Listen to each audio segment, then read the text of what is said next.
Governor Sindh جناب کامران خان ٹیسوری نے گزشتہ روز ایک ویڈیو میں یہ بات کہی کہ انہوں نے اس سال حکومت کو یہ ریکویسٹ کی ہے کہ بانی دعوت اسلامی حضرت علامہ مولانا ابو بلال محمد الیاس عطار قادری رضوی ضیائی دامت برکاتہم عالیہ کو اس سال ستارہ امتیاز پیش کیا جائے۔ گورنر صاحب ستارہ چاند کو پیش کرنے کی بات کر رہے ہیں۔ جی ہاں، میرے شیخ طریقت امیر اہل سنت تو چرخ اہل سنت پر، چرخ اسلام پر ایک چاند کی مانند ہے، اور ایک ایسا چاند کہ جو پوری آب و تاب کے ساتھ چمک رہا ہے، اور اس چاند کے نور سے کئی ستارے جگمگا رہے ہیں، اور وہ ستارے صرف پاکستان میں ہی نہیں بلکہ پوری دنیا میں اپنی روشنی سے دین اسلام کے ماننے والوں کو اور اسلام پر چلنے والوں کو روشنی فراہم کر رہے ہیں اور راہ ہموار کر رہے ہیں۔ جی ہاں، اسی چاند کی چمک سے جگمگانے والے ایک ستارے کا نام حاجی عمران عطاری ہے، جن کے بیانات سے، جن کے الفاظوں کی تاثیر سے کتنے ہی لوگوں نے دین اسلام قبول کیا ہے، اور کتنے ہی لوگ گناہوں کا راستہ چھوڑ کر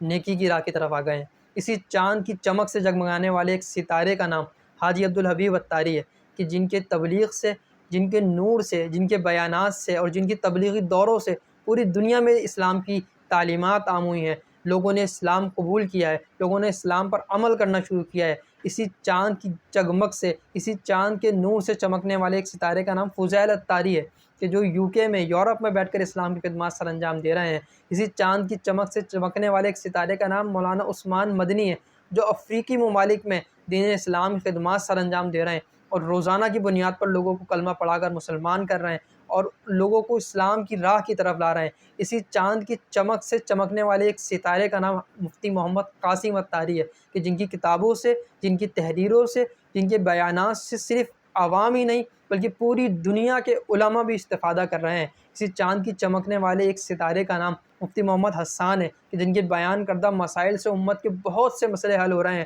اور لوگ ان کے کلپس کو سن کر، ان کی ویڈیوز کو سن کر، ان کی گفتگو کو سن کر اپنے بہت سے دینی مسائل کو حل کر رہے ہیں، ان کے لیے آسانیاں پیدا ہو رہی ہیں۔ الغرض اس چاند کی چمک سے چمکنے والے جو ستارے ہیں، ان کی تعداد لاکھوں نہیں کروڑوں میں ہے، اور صرف پاکستان نہیں، صرف انڈیا نہیں، صرف ایشیا یا افریقہ نہیں، بلکہ دنیا کے 5 بر اعظموں میں اس وقت اس چاند کا جو نور ہے اور اس چاند کی جو چمک ہے وہ موجود ہے۔ اور اس چاند کے نور سے چمکنے والے بہت سے ستارے ایسے ہیں جن کی اپنی چمک اتنی ہے کہ وہ خود اپنے اندر ایک بہت بڑی طاقت رکھتے ہیں، خود اپنے اندر ایک بہت بڑی پاور رکھتے ہیں۔ حاجی عبدالحبیب عطاری کو دنیا جانتی ہے کہ ان کے ایک ایک سفر سے کتنے کتنے لوگ اسلام قبول کر لیتے ہیں، کتنے کتنے لوگ گناہوں سے تائب ہو جاتے ہیں، کتنی کتنے ممالک میں انہوں نے سفر کیا، کہ جہاں مسجدیں قائم کر دیں، جہاں فیضان مدینہ قائم کر دیے، جہاں مدرسے قائم کر دیے، جہاں قرآن کی تعلیمات کو عام کر دیا، اسلام کے پیغام کو عام کر دیا۔ اس سارا کا سارا جو نور ہے، یہ ساری کی ساری جو چمک ہے، جسے دعوت اسلامی کے نام سے یاد کیا جاتا ہے، جو 200 سے زائد ممالک میں کام کر رہی ہے، 200 سے زیادہ شعبے ہیں اس دعوت اسلامی کے، یہ ساری کی ساری جو چمک ہے، یہ سارا کا سارا جو نور ہے، یہ اسی ایک چاند کی ہے، کہ جس چاند کو آپ ستارہ امتیاز پیش کرنے کی بات کر رہے ہیں۔ میں آپ کے اس عمل کو خراج تحسین پیش کرتا ہوں۔ یقینی طور پر اس پرفتن دور میں، کہ جب لوگ علماء سے دور جا رہے ہیں، لوگ دین سے دور جا رہے ہیں، آپ نے ایک عالم دین کو اعزاز پیش کرنے کی بات کی ہے، ایک عالم دین کی عزت کی ہے۔ یقینی طور پر اللہ تعالیٰ آپ کے اس اخلاص کو، آپ کی اس نیت کو قبول کرے گا، اور دنیا و آخرت میں اللہ رب العالمین آپ کو اس کی بہترین جزا عطا فرمائے گا۔ اللہ کریم ہمارے شیخ طریقت امیر اہل سنت کا سایہ ہم پر، تمام ہی عالم اسلام پر سلامت رکھے، اور دیگر تمام علماء اہل سنت کا سایہ اللہ کریم تمام عالم اسلام پر سلامت رکھے۔ ہر وہ عالم ہمارے لیے قابل قدر ہے کہ جو اہل سنت و جماعت کی سیدھی اور سچے راستے پر قائم اور دائم ہے، جو اسلام کی خدمت کر رہا ہے، جو دین کی خدمت کر رہا ہے، کیونکہ میرے پیر و مرشد یہی فرماتے ہیں، یہی پیغام دیتے ہیں کہ ہم کو اے عطار سنی عالموں سے پیار ہے، انشاءاللہ دو جہاں میں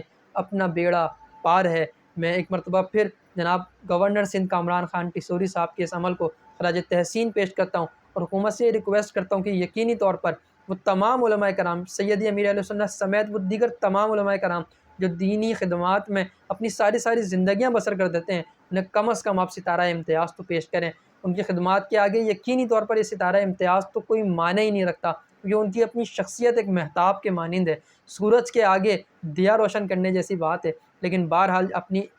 طاقت میں اور اپنی وسعت میں جو چیزیں ہیں، اسے کم از کم ہمیں پیش تو ضرور کرنا چاہیے۔ میں گزارش کروں گا حکومت سے کہ امیر اہل سنت کو بھی، اور دیگر وہ تمام علماء کرام جو دینی خدمات میں اپنی زندگیوں کو بسر کر رہے ہیں، انہیں آپ ضرور اعزاز پیش کریں، ان کی ضرور تکریم کریں، اور عوام اہل سنت سے گزارش کروں گا کہ آپ اپنے تمام علماء کی عزت کریں۔ یہی دین کا پیغام ہے اور یہی لوگ دین کے وارث ہیں۔ اگر آپ ان کا دامن چھوڑ دیں گے تو یقینی طور پر دین آپ کے ہاتھ سے نکل جائے گا۔ اللہ کریم مجھے بھی دین اسلام پر استقامت عطا فرمائے اور آپ تمام کو بھی اسلام کے دامن کے ساتھ ہمیشہ مرتے دم تک وابستہ رکھے۔ السلام علیکم ورحمۃ اللہ وبرکاتہ۔